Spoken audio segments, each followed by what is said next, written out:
नमस्कार, one India Hindi में आपका स्वागत है। सरदार वल्लभ भाई पटेल के जन्म दिवस यानी कि 31 अक्टूबर को हर साल राष्ट्रीय एकता दिवस के तौर पर मनाया जाता है। इस दिन देश में राष्ट्रीय एकता की भावना को बढ़ावा देने वाले कार्यक्रम आयोजित किए जाते हैं। साल 2014 में मोदी सरकार ने इसका ऐलान किया था। इस दिन राष्ट्रीय स्तर पर रन फॉर यूनिटी का आयोजन किया जाता है। केंद्र सरकार का मानना है कि दुर्भाग्य से सरदार पटेल के योगदान के बारे में लोगों को पर्याप्त जानकारी नहीं है। यही कारण है कि अब सरकार लौह पुरुष पटेल के जन्म दिवस को हर साल राष्ट्रीय एकता दिवस के तौर पर मना रही है।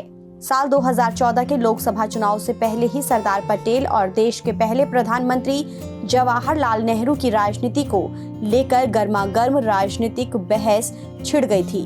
भाजपा की ओर से कई नेताओं ने ये संदेश देने में कोताही नहीं की थी कि पटेल ढीले पड़ गए होते तो देश का स्वरूप आज इतना बड़ा न होता, क्योंकि भारत विविधताओं का देश है। यहाँ कई धर्म, जाति, संस्कृति और सभ्यता के लोग एक साथ बिना किसी भेदभाव के रहते हैं। ऐसे में पटेल ने उस दौर में मजबूत इच्छा शक्ति नहीं दिखाई होती तो ये देश कभी इतना विशाल देश नहीं बन पाता।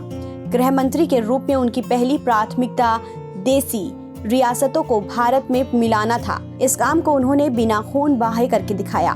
केवल हैदराबाद के ऑपरेशन पोलो के लिए उन्हें सेना भेजनी पड़ी।